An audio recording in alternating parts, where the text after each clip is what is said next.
all that is done now, they are safe out the park.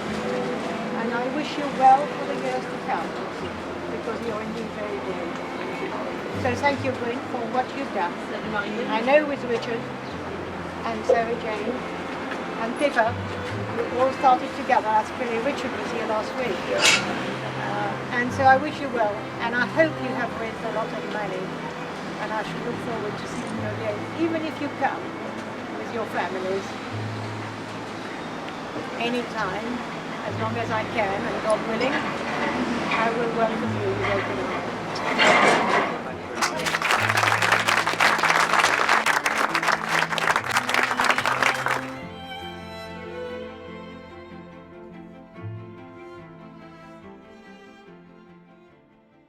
My wife's granddad was in the army. He's 98 years old. So he landed in the beaches in Belgium. Of course, he's not here, but my wife and I went last year to the cemetery where a load of his colleagues are buried. Took a load of pictures for him.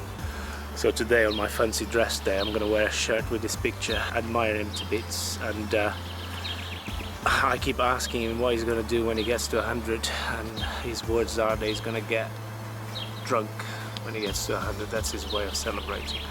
Don't think he'll remember by then, but never mind. So Daryl, how you feeling about today? I'm ready. I'm going to try to do this. Tell me about your bike. How does your bike work? It's a workout. You have to do with just your arms, shoulders, and just constant motion. Keep that kidney rhythm going. How much do you love hills? Hate them. Hate them. But it's a challenge. You love a challenge. I do. But sometimes I don't want to go through it. Can't argue with that. I am Mick O'Minion of the Irish Minions. Hey, there's the advertise.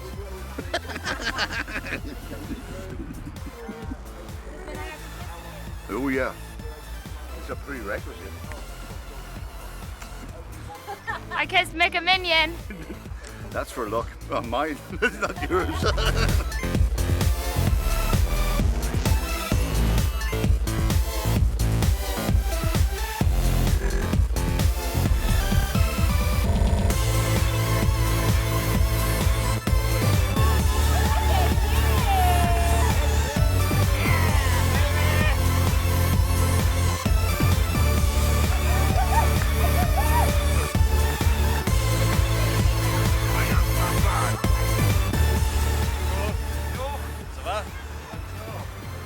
Our hero, Don McLean. Don McLean, yeah, the singer, not the cyclist. Baby! Go! 3!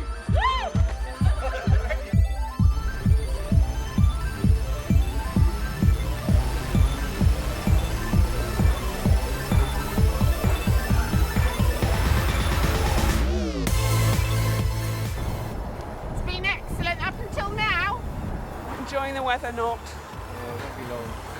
Adam forgot his fancy dress. Loving the nun. Jolly good, bless you, my child.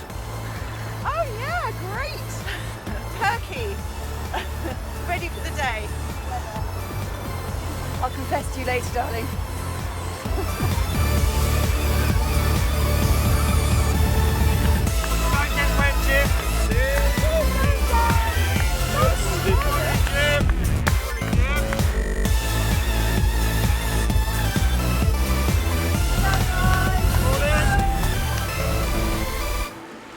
Thank God my sun cream's water, will you? Got an umbrella. Lovely weather we're having. Just like Britain. Yes! Here we go again. Oh, careful. Oh, no. The Superwoman. Supergirl! And my big cape at the back. It's a PBR, it's raining.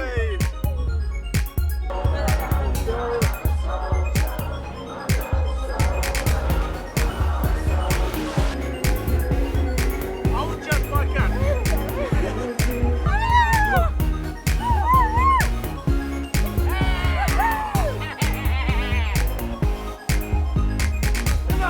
Come on.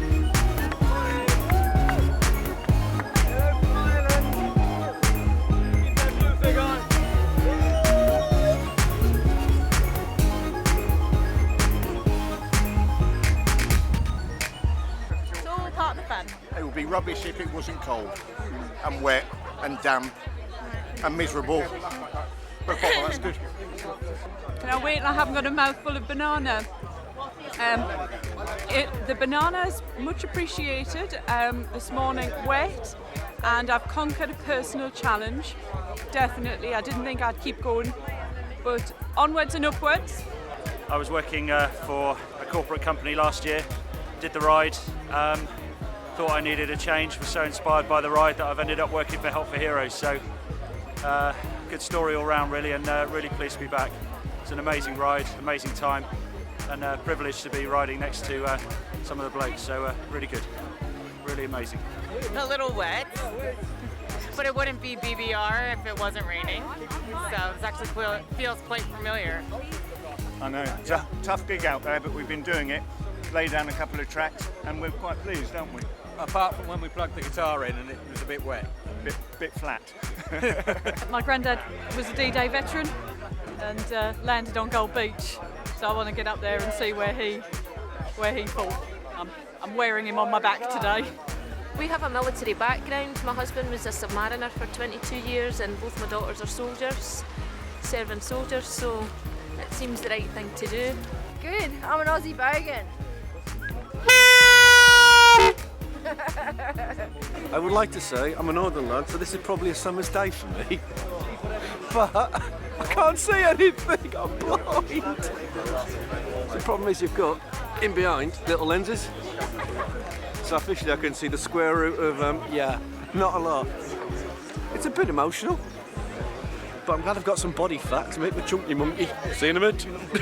It's been a bit of a crazy shift, right?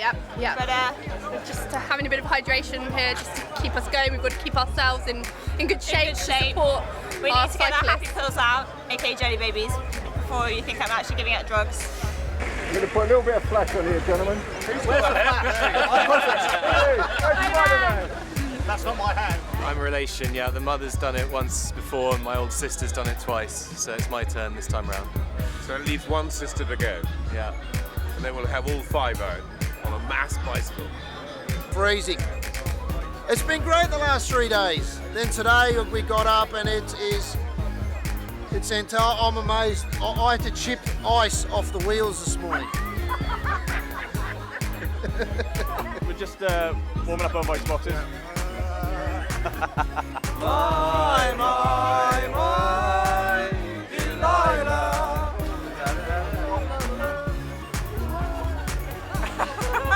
I didn't see you there.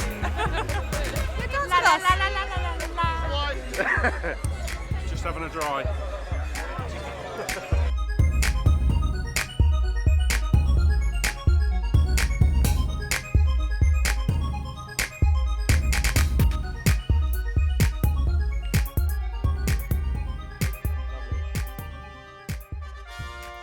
Now the way this battery worked here is that if you go forward onto the cliff there are concrete observation posts right on the edge of the cliff, and the battery commander, who's the major, was in the concrete observation post on the cliff with his high-powered Zeiss binoculars scanning the sea.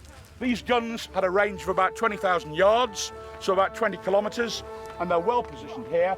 Omaha is 8 kilometres in that direction. Gold Beach, as you know, is 4 kilometres in that direction, and these guns can shoot 20 kilometres, these 155 guns, and they're pretty well protected.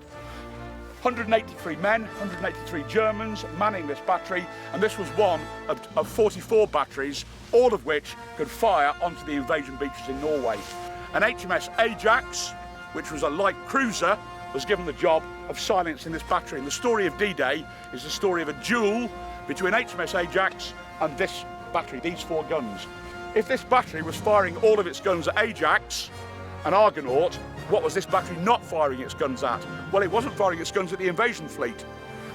These landing ships infantry, before the troops scrambled down the nets, each had between 400 and 500 infantry in basically unarmoured vessels, say in plain view. The horizon, would have been alive with landing ships infantry and landing ships tank and landing ships logistic and landing ships rocket, as far as the eye could see. But what was firing at this battery was the Ajax, so what this battery fired back at was the Ajax. So whether or not it had knocked the guns out was actually neither here nor there. What it did was stop these 4 guns from firing at the vulnerable landing ships and causing casualties to the invasion fleet.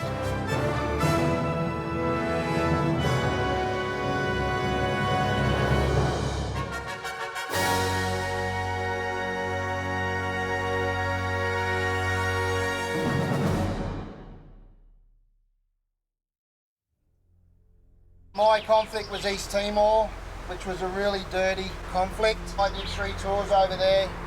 I came home, left the army within 12 months, did a trip around the world to try to ground myself a bit and sort of instill my faith in humanity again. And it worked for a while. And then I had a daughter, and then it just hit home. You know, seeing little kids just destroyed, you know, and so I just proceeded to drink and work too hard, and then I couldn't see my daughter. Like I didn't. Sometimes I didn't even want to look at her because just every time I saw her, it just pulled at my heartstrings, you know. So I'd work away a lot and just get drunk, and then work away and get drunk. And then one day I came home and you know, drinking too much, and I'm lying in my daughter's bed, hiding away from a massive hangover, and my daughter's banging at the door, saying, "Is Dad okay?" You know, and her mum at the time saying, "Oh, he's fine, just having a rest," you know, and I'm hearing all this, you know. So that woke me up. And I found mates and mates. I've only got one daughter, she's 8, and she's my breath. Like I live for her. And I've never told her this, and I never will, but she's the only reason I'm alive, because I'd be dead like a lot of the other guys, you know. So what you guys are doing is just mind-blowing. 5 days ago, I wouldn't have stood here and talked to you guys. I'd be hiding out the back. I wouldn't be able to talk like this. You're talking to you guys, we're on the ride, and you say, "Oh man, it's all right, you know, just keep going, keep fighting on." And I take a lot out of that, and I can stand here now and talk like I am. You know, we've got to live for something, and if we can live for helping others, I think it makes all our lives a bit better, doesn't it? If we want to be different, if we want to be better, we do it by practice. Practice, practice, practice. So that it becomes a habit. And once it becomes a habit, it becomes part of us. There's a final thing I want to say. Bravery is not enough. Bravery can be in an evil cause as well as a good one. There were plenty of brave Nazis who died in northern France. There were plenty of brave Taliban in Afghanistan. What we also need, I think, and it's just my opinion, you can take it or leave it, it's up to you.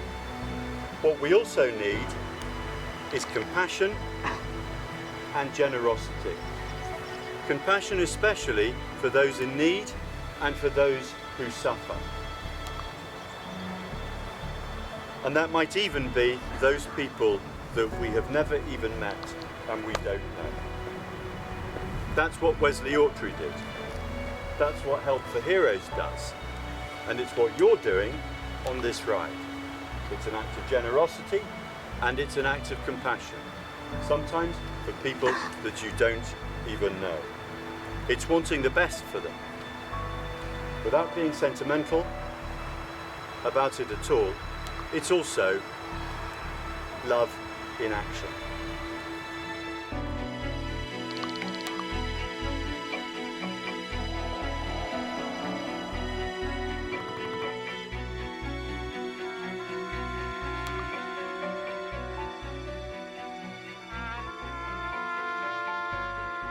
They shall not grow old, as we that are left grow old. Age shall not weary them, not the years that condemn. At the going down of the sun, and in the morning, we will remember them. We will remember them.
tell them of us and say, for your tomorrow you gave today.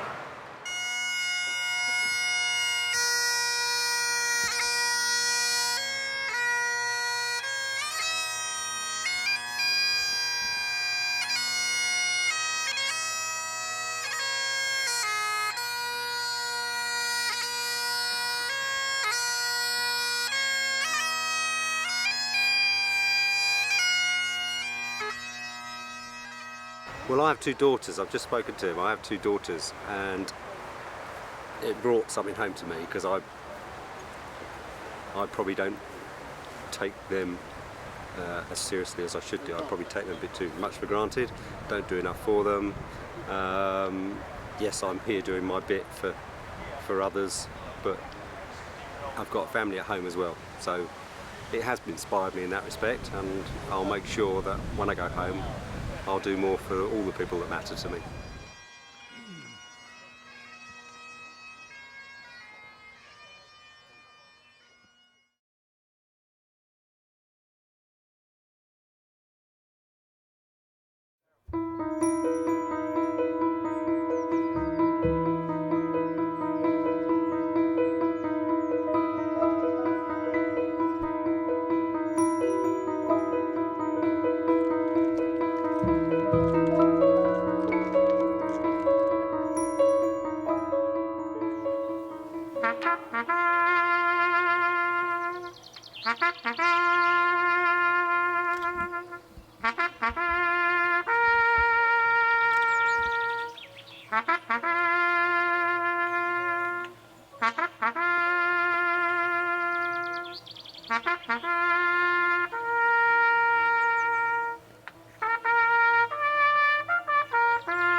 An injured soldier said to a group of us, he said, "We're the lucky ones. We've still got our lives. The question is, what are we going to do with it?" Private Ryan still had his life, and he wanted to live it well. We come here with gratitude in our hearts for all those who have done so much for their country, for the Americans who are buried here today, who died for their country. And today, I ask you to name just 3 things in your life for which you are grateful. And as for the other stuff, just turn the volume down. Turn the volume up on the good stuff.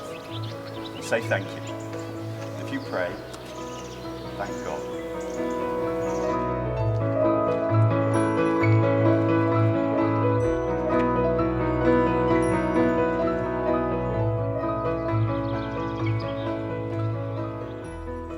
They shall not grow old, as we that are left grow old.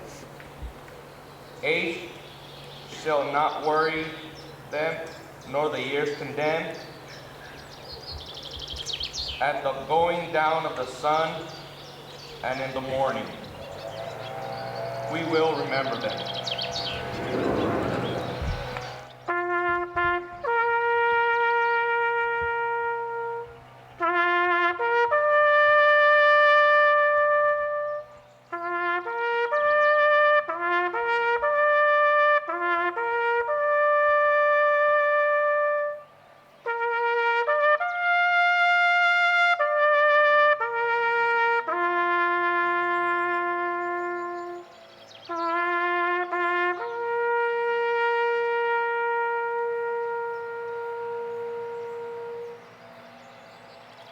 When you go home, tell them of us and say, for your tomorrow, we gave our today.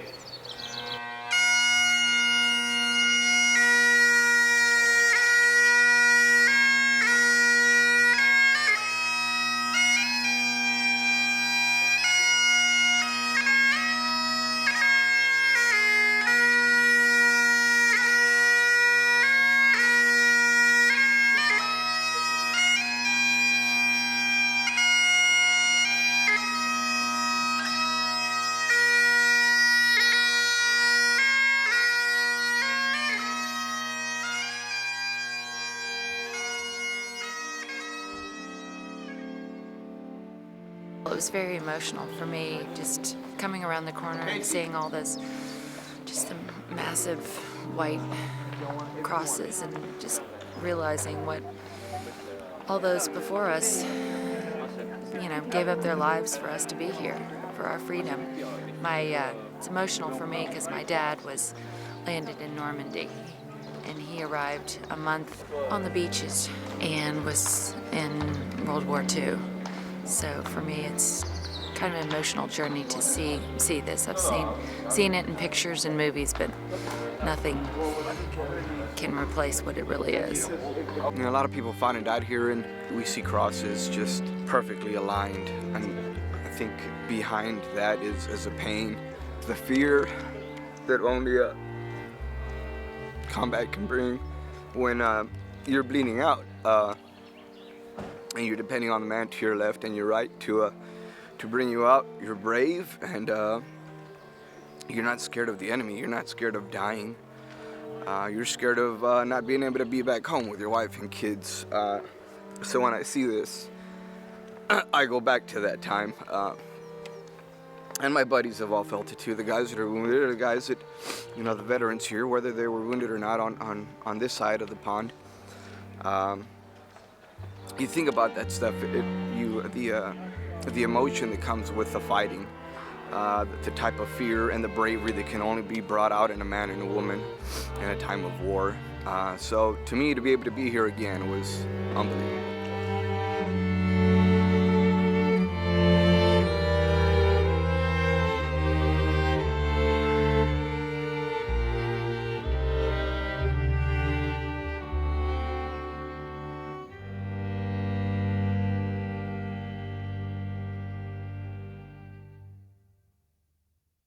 I want to ride my bicycle. I want to ride my bike.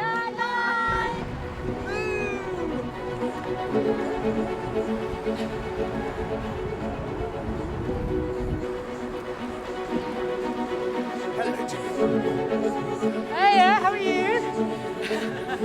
Lovely hill.